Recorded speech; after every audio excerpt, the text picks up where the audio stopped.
할렐루야. 여러분 많이 더우셨죠? 안 더웠으면 말고 서로 한번 이렇게 축복하실래요? 오늘 시원한 냉수 같은 은혜 받으세요.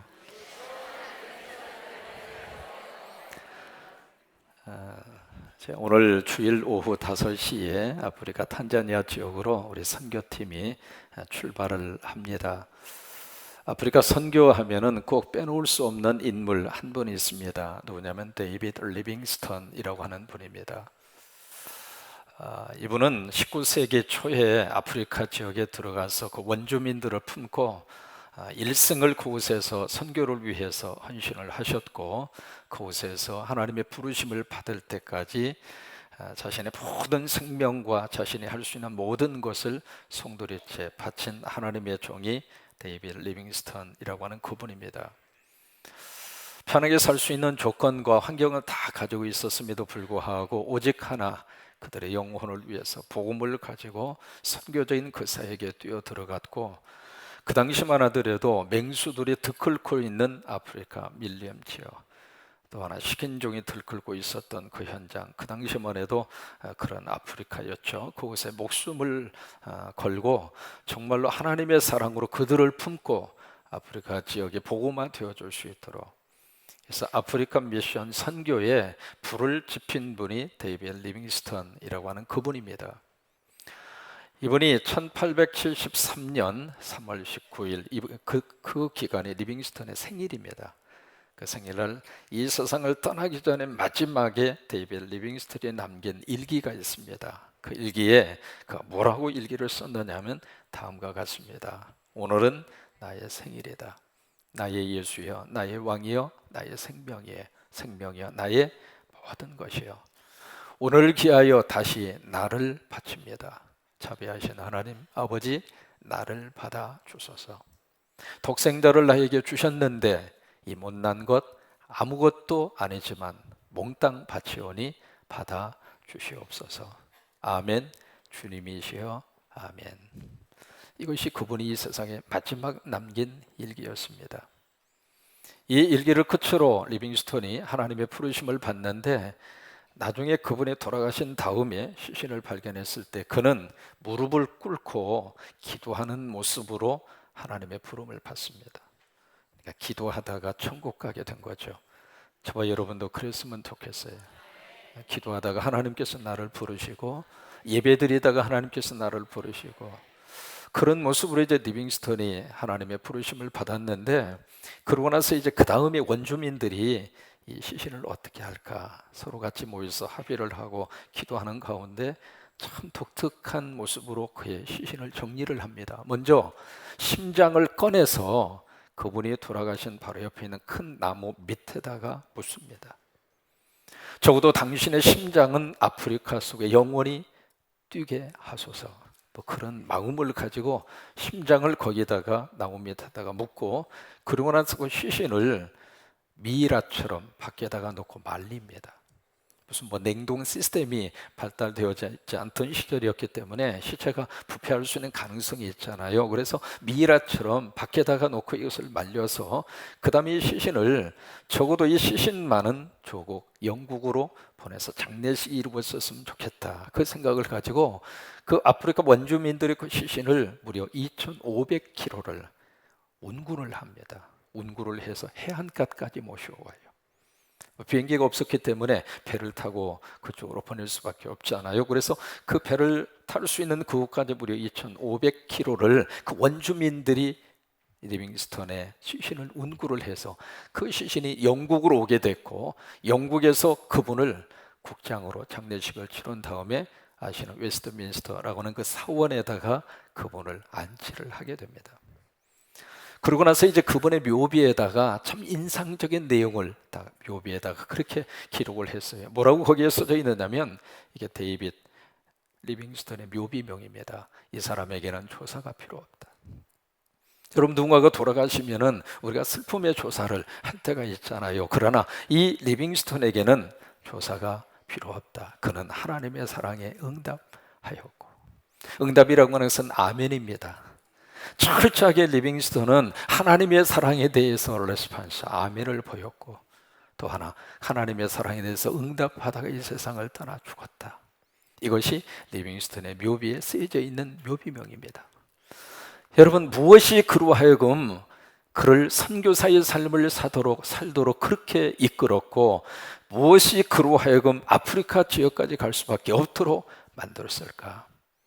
리빙스턴의 삶에 있어서 가장 강력한 영향력을 미친 하나님의 말씀이 오늘 본문 마태복음 28장 18절 20절입니다. 리빙스턴은 그 말씀을 듣고 그 말씀을 읽으면서 자신의 말씀으로 받았어요. 자신의 말씀으로 아멘을 하였습니다. 자신의 말씀으로 반응을 보였습니다. 여러분, 하나님의 역사는요, 하나님의 말씀을 내 말씀으로 반응하는 데서부터 이루어지는 거예요.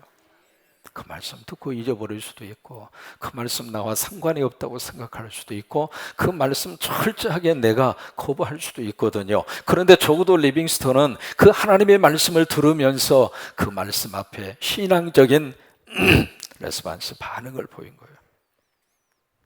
우리가 성경에서 발견할 수 있는 것이 있습니다. 선교에 대한 세 가지의 차원이 있어요. 첫째로, 선교는 주님의 명령입니다. 한번 해보세요. 선교는, 크게 하세요. 선교는 주님의 명령이다.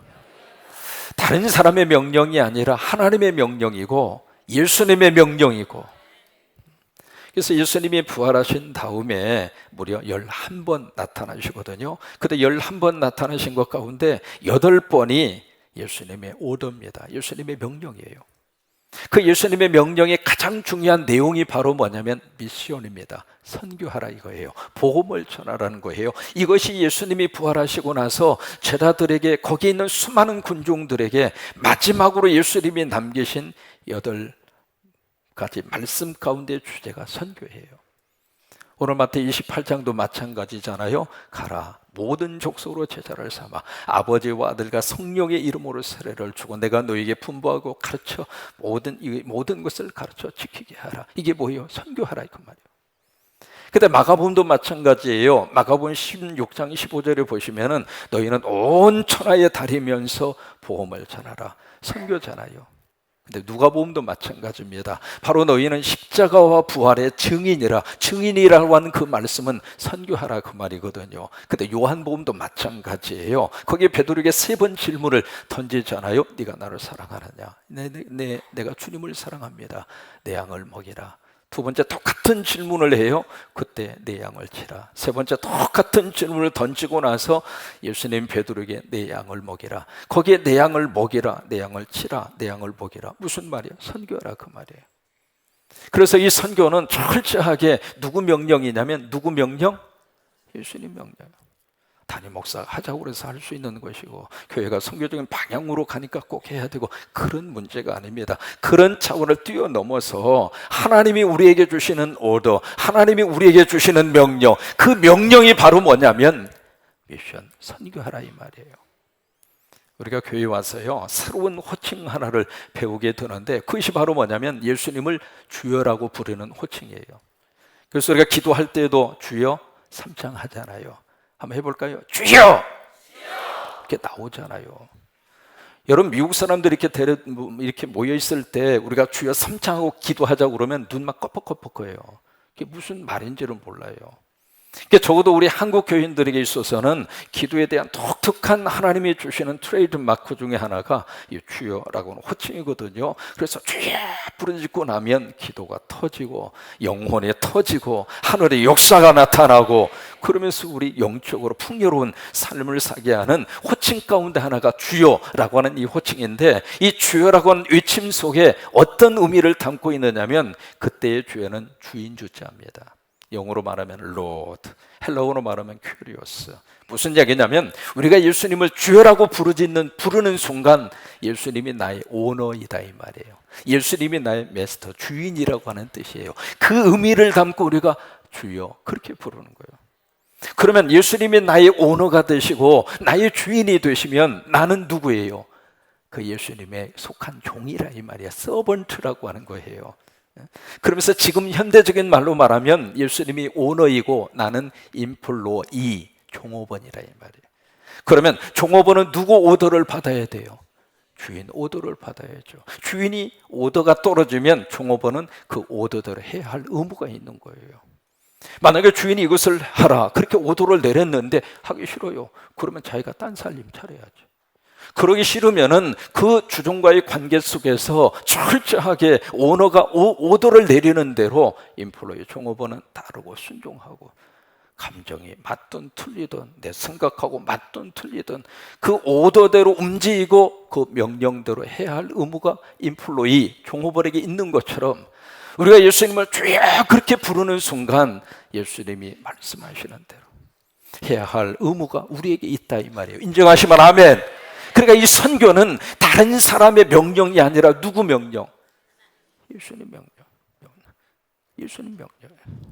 그래서 오늘 마태 28장 20절을 여러분 유진 피터슨 목사님이 번역한 메시지라고 하는 성경이 있거든요. 그 성경이 이렇게 번역을 했어요. 한번 보세요. 너희가 이 일을 하는 동안에, 그 일이 무슨 일이에요?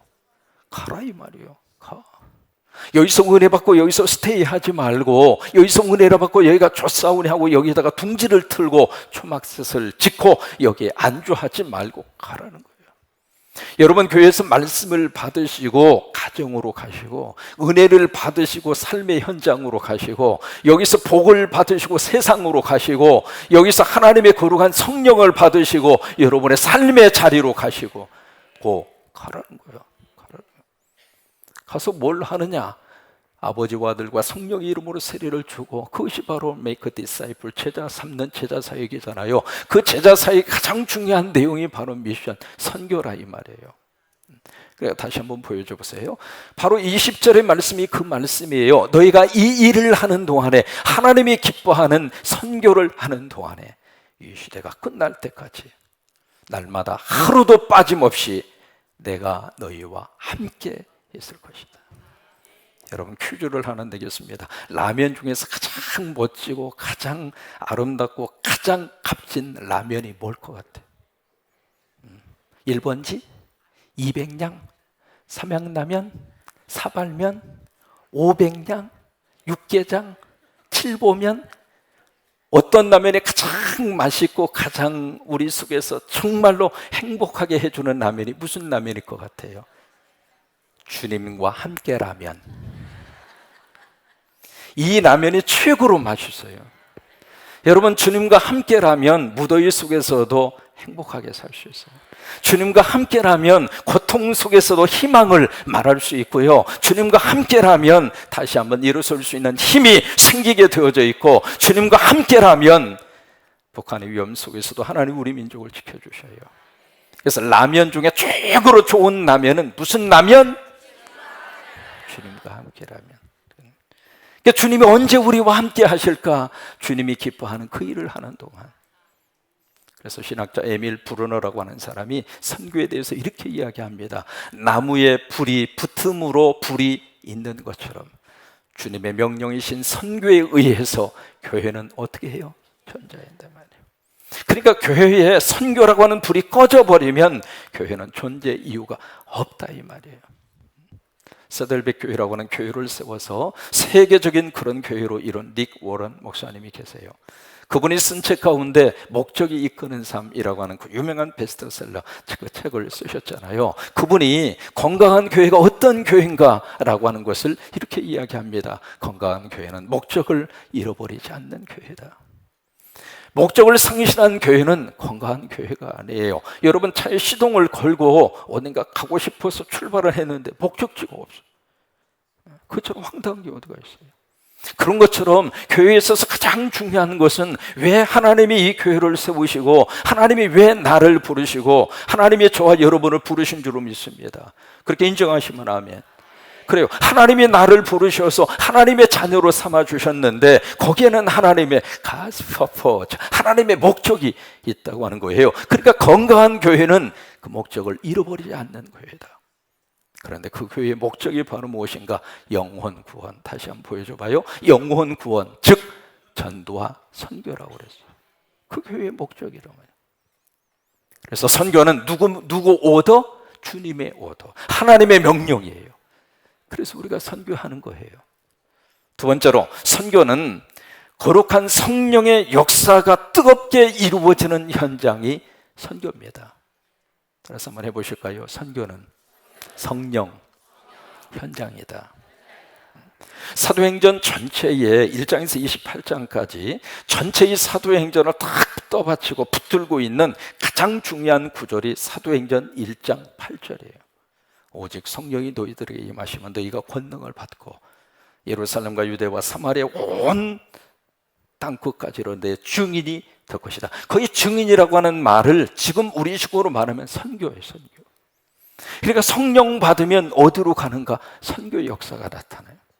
여러분, 이 선교는 꼭 해외로 나가야만 선교, 그렇게 생각하실 필요가 없습니다. 내가 하고 있는 모든 삶의 영역이 선교 현장이에요. 우리 가정이 선교지고, 우리 직장이 선교지고, 학생들은 공부하는 것이 선교고, 사업하시는 분들은 장사 잘하는 것이 그 선교고, 여러분, 내가 하는 모든 것들이 바로 하나님 모시고 하는 일들은 선교란 말이에요. 근데 그 선교가 언제 이루어지는가? 내 안에 성령의 역사가 임할 때. 그런데 보세요, 지금 저와 여러분 속에 성령님이 계셔요. 성령님이 계시지 않으면 오늘 주일 여기에 오실 수가 없어요. 성령님이 우리를 이곳으로 이끌어 주셨고, 이 불볕도 위에 하나님의 성전으로 올 수 있도록 누가 그 마음을 줬을까? 성령님이 주신 거예요. 성령님이 이끌어 주신 거예요. 성령님이 예배하도록 만들어 주신 거예요. 그렇다면 우리 안에 성령이 계신단 말이에요. 그러면 내 안에 계신 성령님이 구체적으로 나타나는 현상이 바로 무엇이냐면 미션, 선교라 이 말이에요. 그래서 성령의 뜨거운 역사를 구체적으로 이 땅 위에서 표현하는 우리의 신앙적인 행위가 선교고 전도란 말이에요. 사람은 내 안에 있는 것을 말하지 않을 수가 없는 거예요. 여러분, 그렇잖아요. 그러면 내 안에 복음이 있고 내 안에 거룩한 성령의 역사가 충만히 임하면 그것을 터뜨리고 말하지 않을 수가 없는 거예요. 전체 주민이 1,700명입니다. 그중에 90%가 기독교인인 한국의 지역에 있습니다. 혹시 기억나십니까? 전라남도에 있습니다. 신안군에 있습니다. 기억나십니까? 증도라고 하는 곳입니다. 거기는 말이죠, 전체 주민의 90%가 크리스천이에요. 그때 그렇게 되기까지에는 한 사람의 썩어져간 미랄처럼 선교하고 전도하신 한 여종이 있습니다. 그분의 이름이 문중경 전도사님. 이분이 17살 때 정도로 시집을 갑니다. 그때 남편의 얼굴을 보지도 못하고, 그 당시에는 그랬죠. 그래서 이제 딱 갔는데 첫날 밤부터 남편으로부터 소박을 받습니다. 왜냐하면 이 남편이 이미 딴 여자하고 살림을 차리고 있었어요. 남자분들 그러면 안 됩니다. 절대로 그러지 마시옵소서. 어떻게 딴 여자를 놓고 결혼을 해서 첫날 밤부터 17살 먹은 이 아가씨 소박을 만나요. 그때부터 시집살이라고 하는 것은 말도 할 수 없을 정도로 도저히 삶에 대한 의욕을 느끼지 못하고 이분이 자살하기 위해서 섬이니까 바다로 갔어요. 풍덩 죽어버리자. 그때 딱 풍덩 죽으려고 생각을 해보니까 자기 시신이 둥둥 떠가지고 섬 전체에 둥둥 떠다니는 모습이 생각나서 도저히 여기서는 죽기가 싫은 거예요. 죽은 다음에도 그런 모습 보기가 싫어서. 그래서 목포로 나왔어요. 목포로 나와가지고 사람 모르는 곳에 가서 죽자 해가지고 어떻게 해서 서울까지 갔어요. 그래서 한강으로 가서 이제 빠져 죽으려고 가는데, 세상에 그 당시만 하더라도 한강 모래사장에 큰 대형 집회들이 그렇게 많이 열렸어요. 한참 죽으리게 가는데 막 찬송 노래 소리가 나고 막 시끌벅적지근하고, 죽을 때 죽더라도 구경이라 하자고 들어간 장소가 부흥 집회로 간 거예요. 참 하나님의 역사가 참 신기하죠. 그래서 거기 가가지고 세상에 어떤 분이 딱 나와서 설교를 하는데 자기 마음에 있는 이야기를 쏙쏙 끄집어내서 하는 거예요. 이 시간 여러분, 소박 맞은 여인이요, 어떻게 나를 알고 저 말씀을 하실까? 가슴에 한을 품고 살고 있는 여인이에요. 예수님이 이 시간 만나셔서 그 인생이 이제 주님에게 맡겨서 이제는 새로운 인생을 살라고 그런 설교를 듣는데, 그 설교를 들으면서 하나님의 불이 떨어진 거예요. 사람이 완전히 바뀌어졌어요. 그래서 그 뜨거움을 가지고 자기를 그렇게 시집살이하고 소박한 그 삶, 증도로 들어간 거예요. 이제부터는 내가 예수님만 나의 남편으로 섬기고 내가 내 안에 이 성령의 불을 증거하며 일생을 살리라. 그 열정과 그 선교적인 그 마인드를 가지고 세상에 말이죠, 신앙군 전체에 교회를 100개 이상을 세웠어요. 여자 한 사람이. 증도만 하더라도 11개 십자가를 이분이 세웁니다. 거기서 배출된 목회자가 100명이 넘습니다. 좀 놀래봐. 그 중에 여러분 정태기 목사님이 증도 출신입니다. 내 안에 성령의 불이 떨어지면 그 성령의 불이 전도와 선교로 나오는 거예요.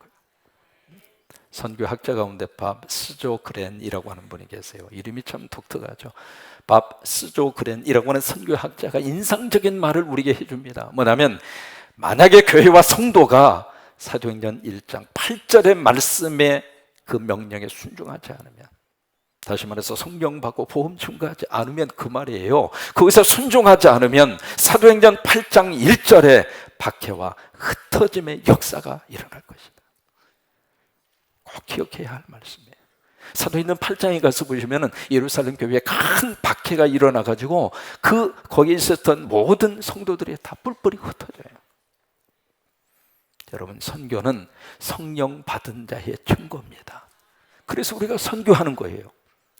세 번째로, 선교는 축복이에요. 해보세요. 선교는 축복이다.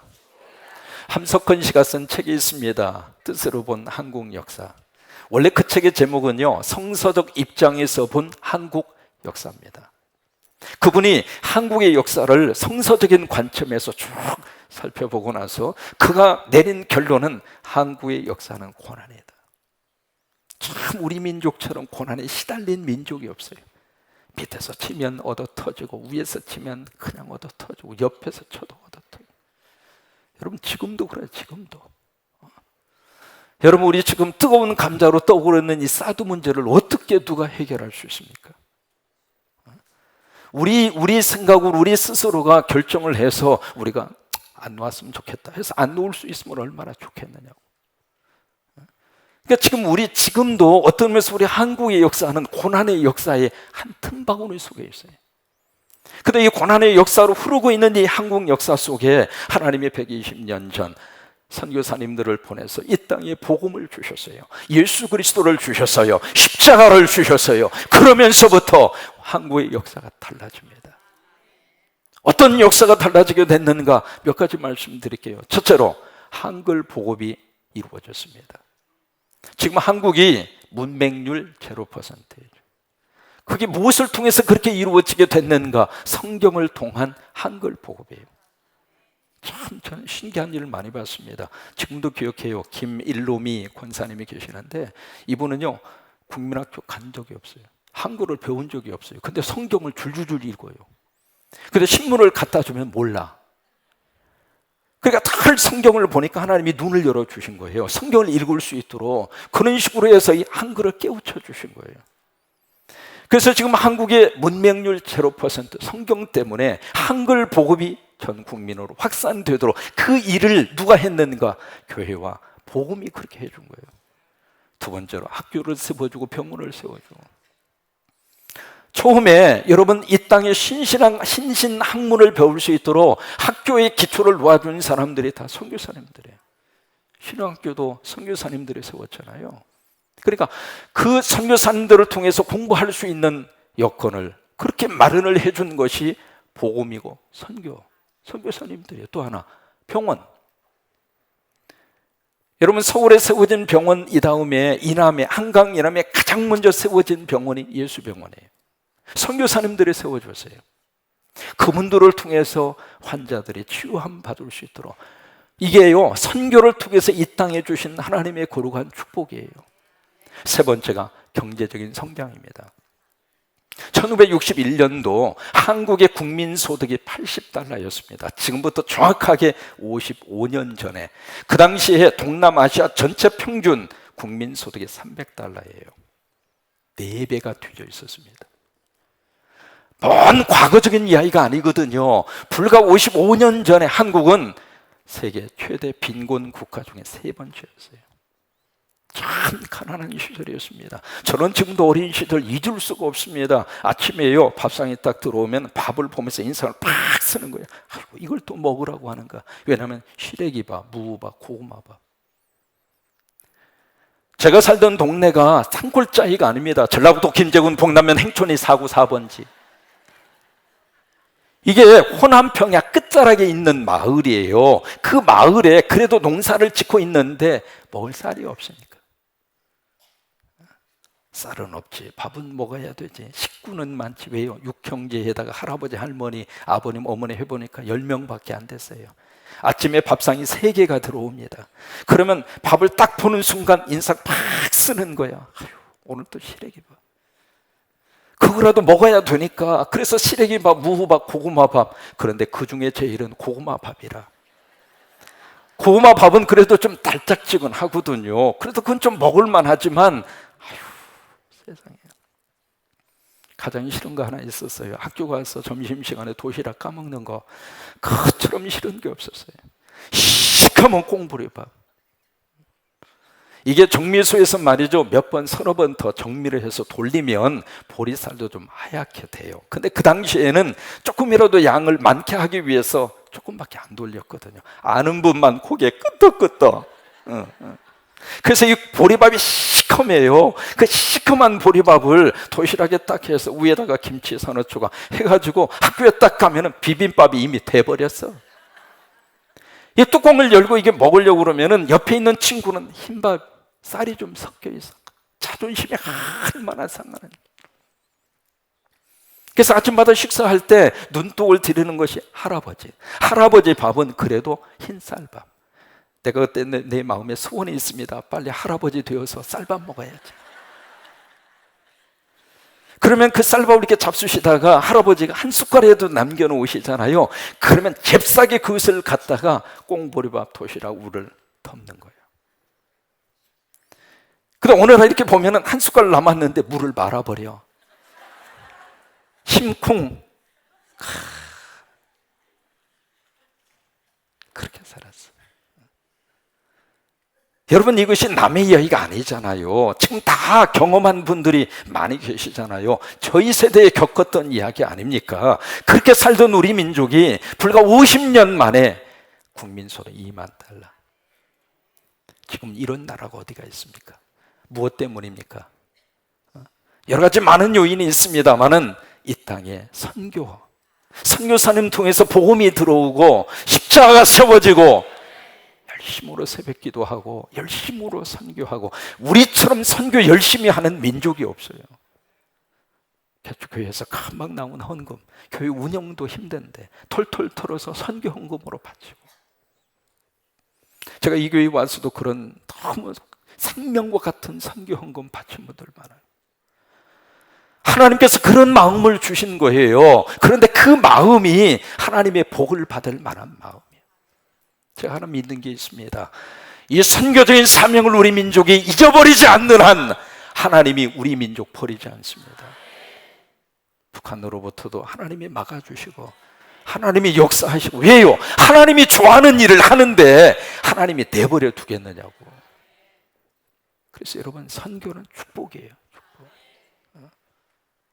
이사야 52장 7절에 하나님이 이사야를 통해서 주신 말씀, 표준 세번역입니다.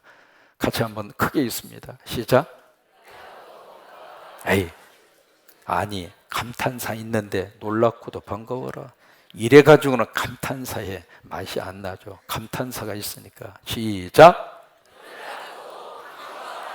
희소식을 전하려고 산을 넘어 달려오는. 자, 보세요. 희소식이 무슨 소식일까? 여러분, 뭐가 희소식이에요? 뭐가 여러분 인생 속에 기쁜 소식이에요? 복음이에요. 예수님이 기쁜 소식이에요. 그 예수님의 소식을 전하기 위해서 산을 넘고 바다를 건너고, 이번에 우리 아프리카 탄자니아 탈 건 다 타고 가야 돼요. 어제 우리 이렇게 그 팩을 하는데, 짐을 점검하는데 이렇게 보니까 세상에 바리바리 싸가지고, 어디서 이렇게 이면 가방이 그렇게 많이 나왔는지 가방에다 팍팍하게 그냥 담아가지고 뭐라도 한 가지라도 더 갖다 주고 싶어. 여러분, 그런 모습을 가지고, 그것을 가지고 복음을 전해주기 위해서 오는 그 발을 보면서 그들의 입장에서 고백하는 말이, 야, 참 놀랍고도 반가워라, 그거예요. 다시 한번 이사야 52장 7절 보세요. 그래서 평화가 왔다고 외치며 복된 희소식을 전하는구나. 구원이 이르렀다고 선포하면서 시온을 보고 이르기를 너희 하나님께서 통치하신다 하는구나. 여러분, 하나님의 통치하는 곳이 천국이에요. 여기를 하나님이 통치하시면 여기가 천국이에요. 가정을 하나님이 통치하시면 우리 가정이 천국이에요. 우리 민족을 하나님이 통치하시면 여기가 하나님의 나라가 되는 거예요. 그래요. 여러분, 우리가 왜 선교를 해야 될까? 첫째, 선교는 누구 명령이니까? 주님의 명령. 우리 선택사항이 아닙니다. 능력이 있으면 하고 능력이 없으면 안 하고 그런 내용이 아니에요. 목회 방침이 선교 지향적이니까 하고 그렇지 않으니까 안 하고 그런 게 아니에요. 선교는 하나님의 명령이에요. 그래서 우리가 아멘하고 선교를 하는 거예요. 두 번째, 왜 우리가 선교를 해야 되는가? 성령님의 거룩한 역사니까. 성령이 우리를 그쪽으로 끌고 가시는 거예요. 세 번째, 왜 우리가 선교해야 되는가? 축복받으니까. 정말 하나님이 기뻐하시고 하나님이 복을 내려 주시는데 누구에게 복을 내려 주시는가? 선교할 때, 선교하는 기업, 선교하는 교회, 선교하는 개인, 선교하는 자녀, 선교하는 가정, 하나님이 축복하셔요. 저와 여러분이 선교적인 현장으로 가고 보내고, 이번에 저를 비롯해서 우리 선교팀만 가는 게 아닙니다. 함께 가는 거예요. 함께. 성광교회 이름으로 가지 차상경의 이름으로 안 가요. 여러분과 같이 가는 거예요. 같이. 여러분, 담임 목사와 선교팀원들 보내놓고 꼭 기도해 주시기를 바랍니다.